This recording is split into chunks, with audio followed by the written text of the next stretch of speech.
Audio Jungle. Audio Jungle.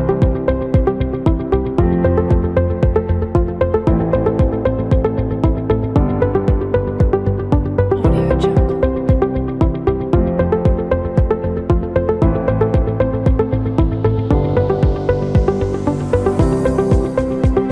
Audio Jungle.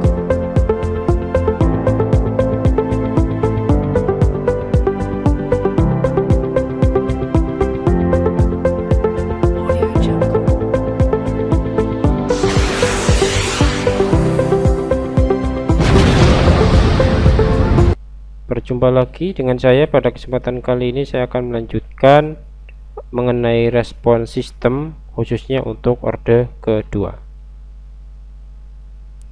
Pada sistem orde kedua itu cukup berbeda dengan orde pertama yang sudah saya sampaikan.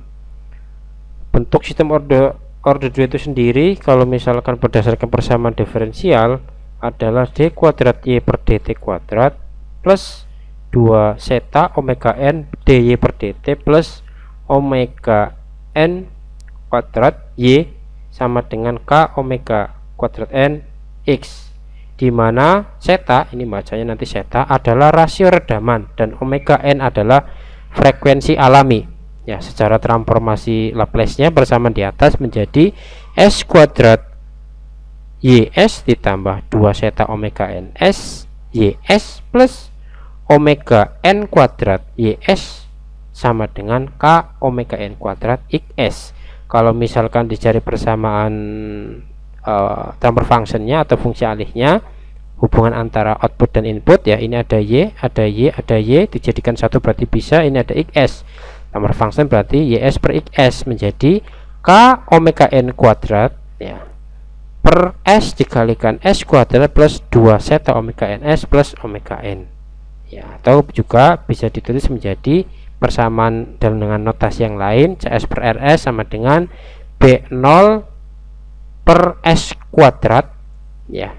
Ini kalau misalkan mau dihilangkan, s kuadrat plus a1s plus a2 a0, dimana b0 a1 dan a0 itu nanti komponennya adalah nilai dari omega n, k, dan nilai dari zeta. Ya, ini bentuk sistem orde pertama tadi yang saya sampaikan. Berarti kalau misalkan b0 di atas itu merupakan k bintang per seper omega n kuadrat, ya, s kuadrat plus 2 zeta per omega n s plus 1. Nah, ini adalah bentuk utama dari sistem orde kedua. Ya, kalau misalkan dibuat dalam blok diagram nanti seperti ini, ya.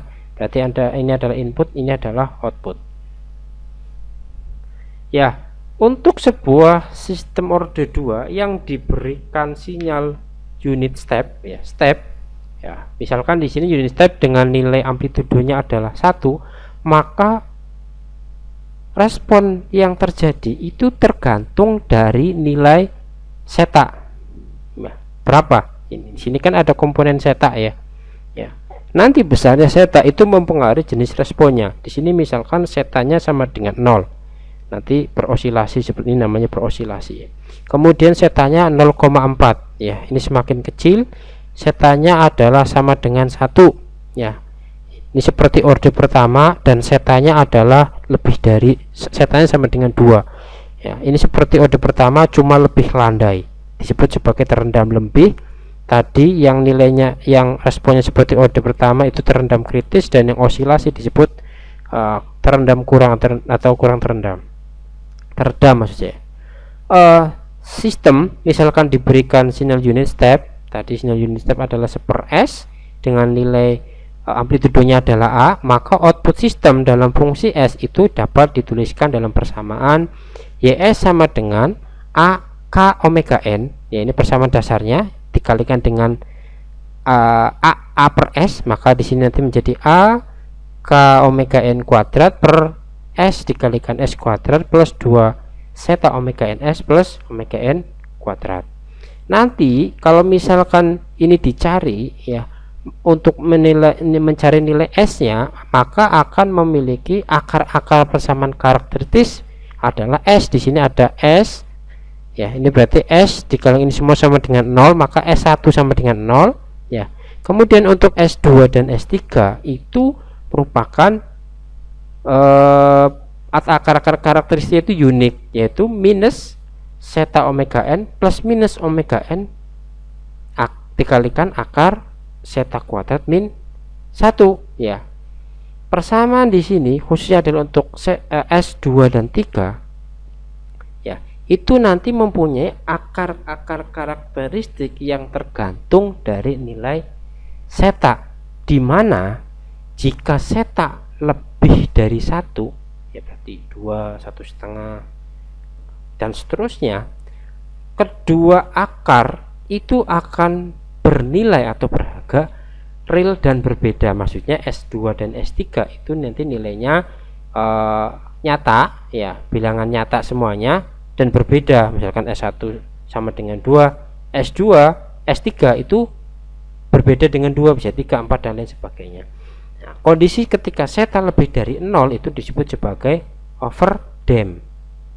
Ya, jikalau misalkan ini kondisi kedua ya, jikalau misalkan zeta sama dengan 1, maka kedua akar S2 dan S3 hasilnya akan bernilai atau berharga real sama. Berarti S2 dan S3 misalkan 2 ya, dua-duanya akan bernilai sama. Nah, sistem seperti ini disebut sebagai critically damped. Tapi kalau misalkan zeta itu bernilai kurang dari 1 ya, berarti kurang dari 1 bisa 0 ya, 0,1 dan sebagainya, pokoknya kurang dari 1, maka S2 dan S3 atau kedua akar itu merupakan kombinasi dari bilangan kompleks. Berarti nanti ada real dan ada kompleksnya. Ini disebut sebagai sistem order 2 yang mempunyai sistem underdamp ya. Kalau misalkan ya, ini digambarkan untuk yang zeta lebih dari 1 ya, nanti reaksinya seperti ini. Jika dengan unit step ini persamaannya ya, persamaan order order kedua, kemudian dikalikan dengan ini unit step. Nah, nanti ditransformasi Laplace balik menjadi YT seperti ini. Kalau digambarkan bentuk responnya adalah seperti ini ya, untuk zeta lebih dari 1. Atau misalkan kalau dilihat jenis responnya untuk overdamp atau zeta lebih dari 1, respon yang terjadi itu mirip seperti orde pertama, mirip ya, sehingga nanti bentuk orde 2 yang mempunyai sifat overdamp atau zeta lebih dari 1 itu bisa disederhanakan lagi berupa bentuk persamaan orde pertama, yaitu ini K sama dengan tau S plus 1 ya. Ini berupa syarat tadi yang saya sampaikan. Untuk yang zeta itu sama dengan 1 atau critically damped ya, ini juga sama ya, tadi yang saya sampaikan ini persamaan matematisnya, kemudian ditransformasi Laplace balik ya, diperoleh YT sama dengan AK dikalikan 1 min eksponensial pangkat min omega nt dikalikan 1 plus omega nt. Nah, hasil untuk zeta sama dengan 1 itu juga responnya seperti orde pertama, sehingga ya untuk zeta lebih dari 1 dan zeta sama dengan 1 itu nanti bisa didekati dengan model orde pertama. Yang sebelumnya bentuknya adalah orde kedua, sistemnya itu bisa didekati atau disederhanakan berupa respon orde pertama, karena responnya itu juga bernilai sama seperti orde pertama. Yang untuk underdamp atau nilai zetanya kurang dari 1 ya, ini persamaan transformasi Laplace baliknya tadi ya, nanti diperoleh di sini hasil responnya seperti ini ya. Nah, bentuk respon ini untuk yang underdamp itu terdapat beberapa kriteria ya, respon transien yang bentuknya berbeda sebagaimana orde pertama. Oleh karena itulah nanti dalam analisa sistem orde kedua khususnya adalah untuk underdamp atau zeta bernilai kurang dari 1, itu nanti juga analisa respon transiennya akan berbeda kaitannya dengan analisa sistemnya. Nah, ini respon orde 2. Nah, kalau misalkan digambarkan perbandingan antara under dam, critically dam, dan over dam seperti ini. Tadi ya terakhir ini adalah under dam ya, berarti ini adalah sistem. Nah, hasil respon sistem dikasih unit step nilainya 1, amplitudonya. Kalau misalkan setanya kurang dari 1 itu under dam ya. Ini disebut sebagai ada overshoot karena sistem sebelum masuk nilai steady state itu terdapat nilai puncak ya, nilai bawah, atau disebut sebagai overshoot itu berapa pada saat awal. Nah, ini yang critically dam seperti ini ya. Critically dam itu setanya sama dengan 1 tadi ya, responnya agak cukup lumayan. Dan over dam itu juga sama seperti order pertama atau seperti critically dam, cuma nanti lebih lambat untuk mencapai nilai steady state-nya. Ini perbandingan dari ketiganya seperti itu ya, sehingga nanti di dalam analisa respon sistem order kedua juga sama dengan menggunakan sebagaimana yang digunakan pada sistem order pertama. Pertama ada analisa respon waktu, yaitu berupa respon transient dan respon steady state, definisinya sama. Begitu pula untuk yang analisa menggunakan respon frekuensi, tapi pada kesempatan kali ini saya sampaikan dulu untuk yang respon waktu, khususnya adalah untuk yang transient ya. Spesifikasi respon transient khusus untuk order kedua berarti dalam kasus adalah untuk yang under dam tadi yang setannya kurang dari 1 juga akan sama, nanti terdapat yang namanya time constant. Definisi sama sebagaimana time constant untuk order pertama, yaitu respon yang diukur dari mulai sampai menuju 63,2% dari respon steady state, atau nanti dicari dengan persamaan matematis bisa menjadi tau sama dengan 1/, zeta omega n ya. Yang kedua ada rise time ya. Ini adalah ukuran waktu yang diukur mulai respon pada saat T sama dengan 0 sampai dengan respon memotong sumbu steady state yang pertama ya. Berarti nanti pada saat sudah mencapai sumbu steady state, nah itu berapa waktu yang ditempuh ya. Yang ketiga ada setting time, ini juga akan bernilai definisinya sama sebagaimana pada order pertama, nanti bisa pada saat respon telah masuk plus minus 5%, plus minus 2%, dan plus minus 0,5% dari respon steady state. Nanti bisa dicari menggunakan persamaan juga ya, misalkan ini yang 5%, 3 per zeta omega n, untuk yang 2 plus minus 2% TS nya 4 per zeta omega n, dan TS yang 0,5%, 5 per zeta omega n ya. Kemudian ada delay time, ini juga sama ya, ketika respon mencapai 50% ya, dari respon steady state, nanti bisa dicari dengan time delay TD sama dengan 0,742 per zeta dikalikan omega n. Dan yang selanjutnya ini yang tidak terdapat pada order pertama ya.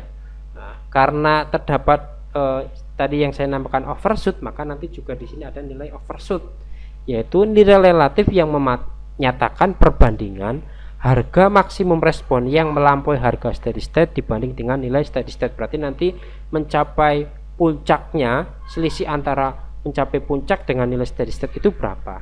Nanti persen overshoot bisa dicari dengan eksponensial minus pi zeta per akar 1 min zeta kuadrat.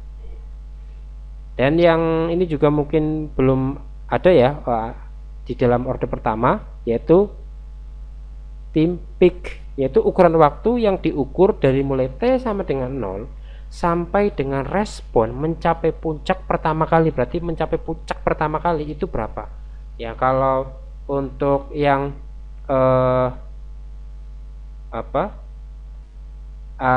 rest time itu adalah pada saat memotong sumbu steady state itu berapa. Tapi kalau untuk yang time peak itu mencapai puncaknya, berarti pada saat terjadi overshoot itu berapa waktu yang dibutuhkan.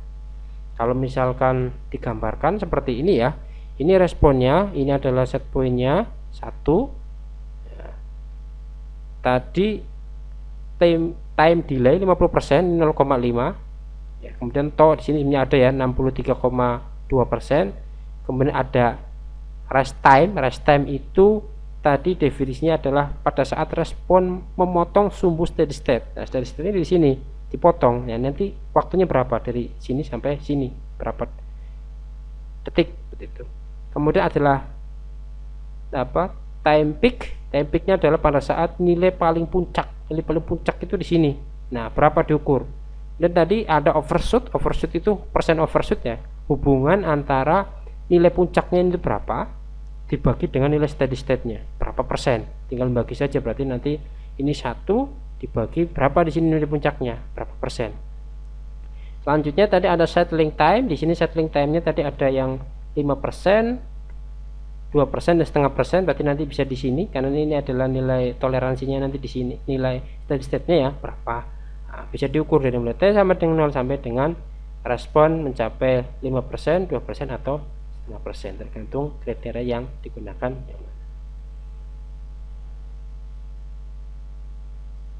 Demikian yang bisa saya sampaikan, kurang lebihnya minta maaf. Sampai jumpa di video selanjutnya. Audio Jungle.